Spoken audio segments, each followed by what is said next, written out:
ಮಹಾತ್ಮ ಗಾಂಧೀಜಿಯವರು ಜನವರಿ 30, 1948 ಹತ್ಯೆಯಾದಂಥ ದಿನ. ಹತಾಂಧ ನಾಥೂರಾಮ್ ಗೋಡ್ಸೆ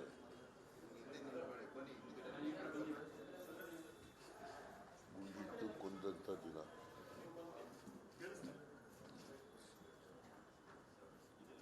ಮಹಾತ್ಮ ಗಾಂಧೀಜಿಯವರನ್ನ ಗುಂಡಿಟ್ಟು ಕೊಂದಿರಬಹುದು, ಆದರೆ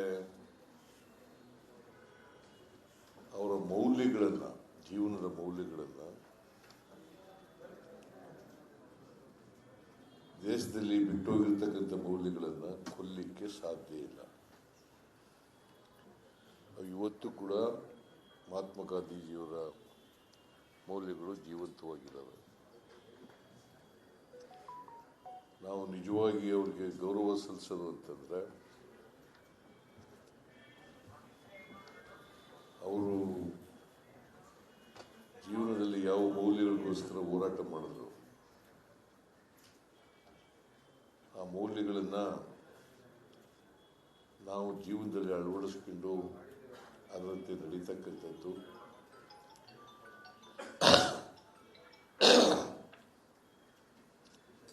ದೇಶ ಕಟ್ತಕ್ಕಂಥದ್ದು, ಸಮಾಜ ಕಟ್ತಕ್ಕಂಥದ್ದು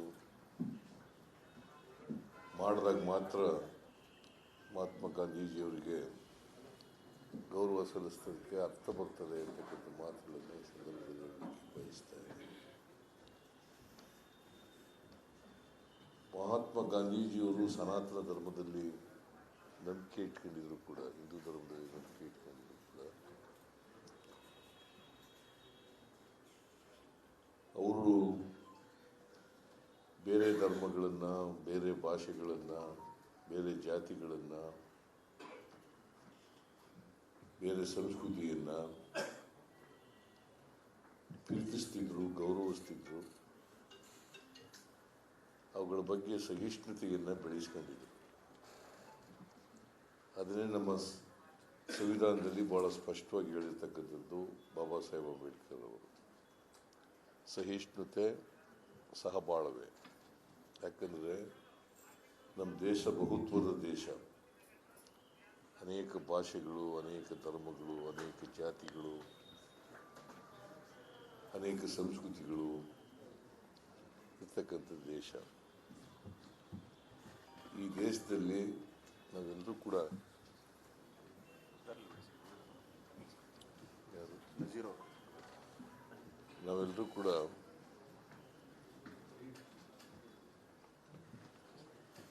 ಬೇರೆ ಧರ್ಮಗಳ ಬಗ್ಗೆ, ಬೇರೆ ಭಾಷೆಗಳ ಬಗ್ಗೆ ಸಹಿಷ್ಣುತೆಯನ್ನು ಬೆಳೆಸ್ಕೋಬೇಕು.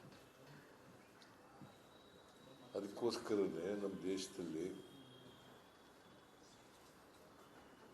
ನಾವು ವೈವಿಧ್ಯತೆಯಲ್ಲಿ ಏಕತೆಯನ್ನು ಕಾಣಬೇಕು.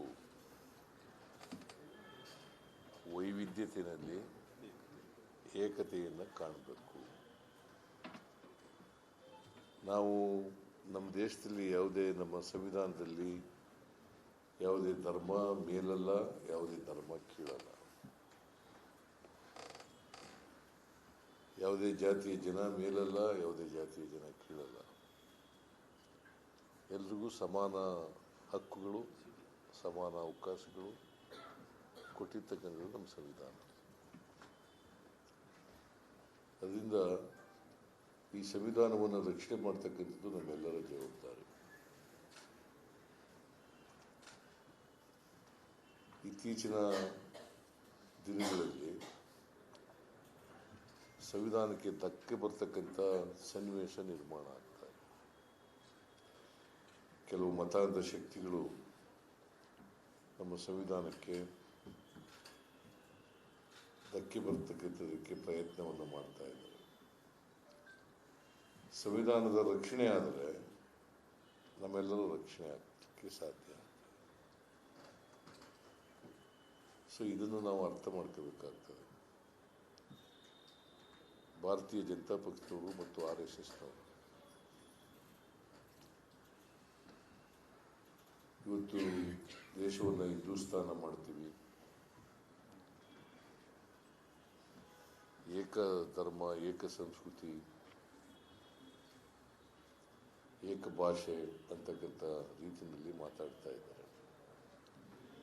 ಅವೆಲ್ಲವೂ ಕೂಡ ಮಹಾತ್ಮ ಗಾಂಧೀಜಿಯವರು ಹೇಳಿದಂಥ ವಿಚಾರಗಳು, ಅಂಬೇಡ್ಕರ್ ಅವರು ಹೇಳಿದಂಥ ವಿಚಾರಗಳು, ನೆಹರೂರವರು ಹೇಳಿದಂಥ ವಿಚಾರಗಳು, ಅವೆಲ್ಲಕ್ಕೂ ವಿರುದ್ಧವಾಗಿರ್ತಕ್ಕಂಥ ಮಾತುಗಳು. ಅದರಿಂದ ಈ ದೇಶದಲ್ಲಿ ಪ್ರಜಾಪ್ರಭುತ್ವ ಉಳಿಬೇಕು, ಸಂವಿಧಾನ ರಕ್ಷಣೆ ಆಗಬೇಕು,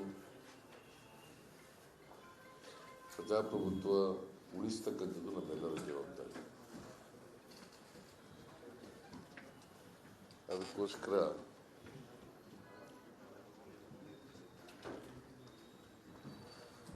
ನಾವೆಲ್ಲರೂ ಕೂಡ ಇನ್ನೊಂದು ಎರಡನೇ ಹೋರಾಟವನ್ನು ಮಾಡಬೇಕಾಗಿದೆ.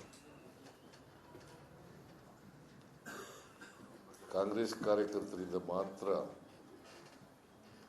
ಪ್ರಜಾಪ್ರಭುತ್ವ ಉಳಿಸಲಿಕ್ಕೆ, ಸಂವಿಧಾನ ಉಳಿಸಲಿಕ್ಕೆ ಸಾಧ್ಯ. ಇದು ಅತ್ಯಂತ ಅಗತ್ಯ, ಅನಿವಾರ್ಯ ಕೂಡ. ಈ ವರ್ಷ ಅಂದರೆ ಕಳೆದ ವರ್ಷ ಡಿಸೆಂಬರ್ನಲ್ಲಿ ಮಹಾತ್ಮ ಗಾಂಧೀಜಿಯವರ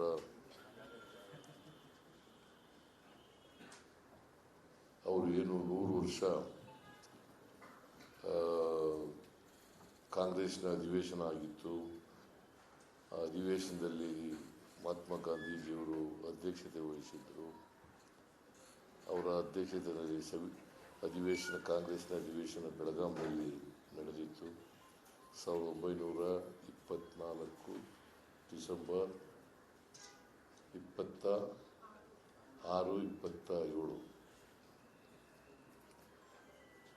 ನಾವು 26ನೇ ತಾರೀಕು ಅಧಿವೇಶನದ ಶತಮಾನೋತ್ಸವದ ಸವಿನೆನಪಿಗಾಗಿ ಒಂದು ದಿನ ಅಧಿವೇಶನವನ್ನು ಬೆಳಗಾವಿ ಎಲ್ಲಿ ಅಧಿವೇಶನ ನಡೆದಿತ್ತು ಅದೇ ಜಾಗದಲ್ಲಿ ನಡೆಸಿತು. ಮಾಜಿ ಪ್ರಧಾನಮಂತ್ರಿಗಳು ಮನಮೋಹನ್ ಸಿಂಗ್ರವರು ನಿಧನಾದರಿಂದ 26ನೇ ತಾರೀಕು ರಾತ್ರಿ 27ನೇ ತಾರೀಕು ಮಾಡಬೇಕಾಗಿದ್ದಂಥ ಸಾರ್ವಜನಿಕ ಸಭೆಯನ್ನು ಮುಂದೂಡಿ ಈಗ ಜನವರಿ 21ನೇ ತಾರೀಕು ಮಾಡಿದ್ದೀವಿ. ಸೊ ಅವತ್ತು ಮಹಾತ್ಮ ಗಾಂಧೀಜಿಯವರನ್ನು ಸ್ಮರಿಸ್ಕೊಳ್ತಕ್ಕಂಥ, ಅವತ್ತು ಮಾಡಿದಂಥ ಭಾಷಣವನ್ನು ನೆನಪು ಮಾಡ್ಕೊಳ್ತಕ್ಕಂಥ ಪ್ರಯತ್ನವನ್ನು ಮಾಡಿದ್ದೀವಿ. ಜೊತೆಗೆ ಸುವರ್ಣಸೌಧದ ಎದುರುಗಡೆ ಮಹಾತ್ಮ ಗಾಂಧೀಜಿಯವರ ಪುತ್ಥಳಿಯನ್ನು ಕೂಡ ಅನಾವರಣ ಮಾಡಿದ್ದೀವಿ. ಅದನ್ನು ಸ್ಥಾಪನೆ ಮಾಡಿದ್ದೀವಿ 21ನೇ ತಾರೀಕು. ನಮ್ಮ AICC ಅಧ್ಯಕ್ಷರಾದಂಥ ಮನೆ ಮಲ್ಲಿಕಾರ್ಜುನ ಖರ್ಗೆಯವರು ಮತ್ತು ಪ್ರಿಯಾಂಕಾ ಗಾಂಧಿ ಲೋಕಸಭಾ ಸದಸ್ಯರು ಮತ್ತು AICC ಜನರಲ್ ಸೆಕ್ರೆಟರಿ ವೇಣುಗೋಪಾಲ್ ಅವರು ಜನರಲ್ ಸೆಕ್ರೆಟರಿ, ಸುರ್ಜೇವಾಲಾ ಅವರು ಜನರಲ್ ಸೆಕ್ರೆಟರಿ, ಅವರೆಲ್ಲರೂ ಕೂಡ ಭಾಗಿಯಾಗಿದ್ದರು. ನಮ್ಮ PCC ಪ್ರದೇಶ ಕಾಂಗ್ರೆಸ್ ಸಮಿತಿ ಅಧ್ಯಕ್ಷರು, ನಾನು, ನಮ್ಮ ಎಲ್ಲ ಮಂತ್ರಿಮಂಡಲ ಮತ್ತು ಶಾಸಕರು, ಎಲ್ಲಿ ಮುಖ್ಯವಾಗಿ ವಿಧಾನಸಭೆಯ ಅಧ್ಯಕ್ಷರು, ವಿಧಾನ ಪರಿಷತ್ತಿನ ಚೇರ್ಮನ್, ಸಭಾಪತಿ ಅವೆಲ್ಲರೂ ಕೂಡ ಭಾಗವಹಿಸಿದರು. ಸೊ ಅದು ಒಂದು ಐತಿಹಾಸಿಕವಾದಂಥ ಸಮಾರಂಭವನ್ನು ಮಾಡಿದ್ರು. ಸೊ ಇಡೀ ವರ್ಷ ಆ ಶತಮಾನೋತ್ಸವದ ಅಂಗವಾಗಿ ಮಹಾತ್ಮ ಗಾಂಧೀಜಿಯವರ ನೆನಪಿನಲ್ಲಿ ಕಾರ್ಯಕ್ರಮಗಳನ್ನು ಇಡೀ ವರ್ಷ ಕಾಂಗ್ರೆಸ್ ಪಕ್ಷ ಮಾಡ್ತದೆ ಅಂತೇಳಿ ಅವತ್ತು ಹೇಳಿದ್ದೀವಿ, ಮಾಡಬೇಕಾಗ್ತದೆ. ಇದರ ಉದ್ದೇಶ ಮಹಾತ್ಮ ಗಾಂಧೀಜಿಯವರ ಮೌಲ್ಯಗಳು, ಬಾಬಾ ಸಾಹೇಬ್ ಅಂಬೇಡ್ಕರ್ ಅವರ ಸಂವಿಧಾನ, ಇವೆರಡೂ ಕೂಡ ಈ ದೇಶಕ್ಕೆ ಭಾಳ ಅತ್ಯಂತ ಅನಿವಾರ್ಯ, ಅಗತ್ಯ. ಇದನ್ನು ನಾವು ಮಾಡ್ತಕ್ಕಂಥ ಕೆಲಸವನ್ನು ಮಾಡೋಣ. ಇವತ್ತು ಭಾರತೀಯ ಜನತಾ ಪಕ್ಷದವರು ಮತ್ತು RSSನವರು ಮಹಾತ್ಮ ಗಾಂಧೀಜಿಯನ್ನು ಕೊಂದಂಥ ವ್ಯಕ್ತಿಯನ್ನು ಪೂಜಿಸ್ತಾರೆ. ಅದಕ್ಕೆ ನಾನು ಅನೇಕ ಸಾರಿ ಹೇಳಿದ್ದೀನಿ, RSSನವರು ಮತ್ತು BJPಯವರು ಇದ್ದಾರಲ್ಲ, ಅವರು ಮಹಾತ್ಮ ಗಾಂಧೀಜಿಯನ್ನು ಕೊಂದಂಥ ಹಂತಕ ಮತಾಂಧ ಅವರು ವಂಶಸ್ಥರು. ನಾವೆಲ್ಲರೂ ಕೂಡ ಗಾಂಧಿ ವಂಶಸ್ಥರು. ಕಾಂಗ್ರೆಸ್ನವರು ಗಾಂಧಿ ವಂಶಸ್ಥರು. ಈಗ ಅವರು ಎಲ್ಲರೂ ಪ್ರೀತಿಸಕ್ಕೆ ಶುರು ಮಾಡಿದ್ದಾರೆ. ವಲ್ಲಭಾಯ್ ಪಟೇಲರನ್ನು, ಅಂಬೇಡ್ಕರ್ ಅವರನ್ನು ಪ್ರೀತಿಸಕ್ಕೆ ಶುರು ಮಾಡಿದ್ದಾರೆ. ಅಂಬೇಡ್ಕರ್ ಅವರ ಸಂವಿಧಾನವನ್ನು ವಿರೋಧ ಮಾಡಿದವರೇ ಅವರು, RSSನವರು, BJP. ಗೋಲ್ವಾಲ್ಕರ್ ಮತ್ತು ಸಾವರ್ಕರ್ ನೀವು ನೋಡಬೇಕು, ಇಂದಿನ ಇತಿಹಾಸ ತೆಗೆದು ನೋಡಬೇಕು. ಅವರು ಸಂವಿಧಾನದಲ್ಲಿ ಭಾರತೀಯತೆಯೇ ಇಲ್ಲ ಅಂತ ಹೇಳಿದವರು.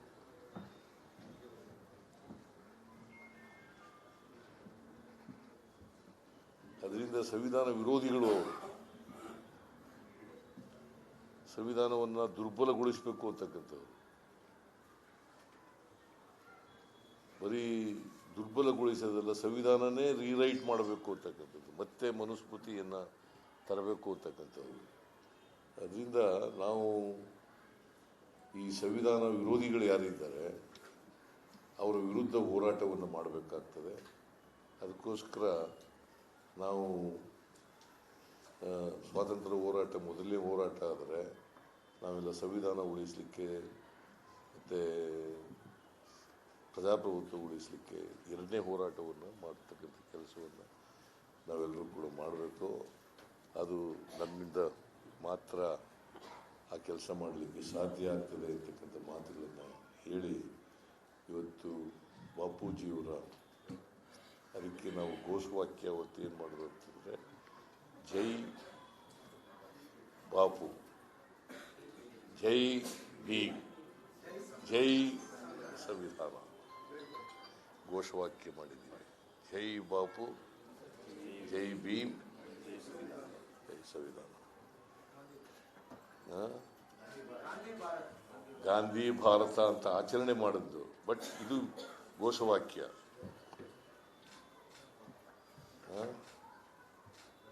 ಇಷ್ಟೆಲ್ಲ ಹೇಳಿ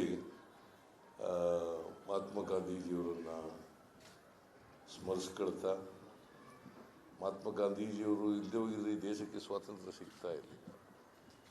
ಅವರು RSS BJPಯವರು ಸ್ವತಂತ್ರರಾಗಿರೋದು ಇವರಿಂದಲೇ. ಬ್ರಿಟಿಷ್ನವರಿಂದ ಮುಕ್ತರಾಗಬೇಕಾದ್ರೆ ಮಹಾತ್ಮ ಗಾಂಧೀಜಿಯವರ ಕಾರಣ. ಈ ದೇಶದ ಜನ ಮುಕ್ತರಾಗಬೇಕಾದ್ರೆ ಮಹಾತ್ಮ ಗಾಂಧೀಜಿಯವರ ಕಾರಣ. ಅಂತ್ಯವ್ರನ್ನೇ ಕೊಂದು ಹಾಕ್ಬಿಟ್ರು ಅವರು. ಮನುಷ್ಯತ್ವ ಇಲ್ಲೇ ಇರ್ತಕ್ಕಂಥ ಜನ. ಸೊ ಎನಿವೇ, ನಾನು ಜಾಸ್ತಿ ಮಾತಾಡಕ್ಕೆ ಹೋಗಲ್ಲ. ನಾನು ಇನ್ನೊಂದು ಕಾರ್ಯಕ್ರಮಕ್ಕೆ ಹೋಗಬೇಕಾಗಿದೆ. ಅದಕ್ಕೋಸ್ಕರನೇ ಅಧ್ಯಕ್ಷರು ಬರದೇ ಇದ್ರೂ ಕೂಡ ನಾನೇ ಮೊದಲೇ ಪುಷ್ಪಾರ್ಚನೆ ಮಾಡಿ, ಕಾರ್ಯಾಧ್ಯಕ್ಷರು ಬಂದಿದ್ದಾರೆ, ಚಂದ್ರಶೇಖರ್. ಸಾಕು, ಅವರೊಬ್ಬರಿದ್ರು ಸಾಕು. ಮುಖ್ಯಮಂತ್ರಿಗಳಿದ್ರೆ ನಮ್ಮ ರಾಜ್ಯದ ದಡಿಯಲ್ಲ ಸರ್.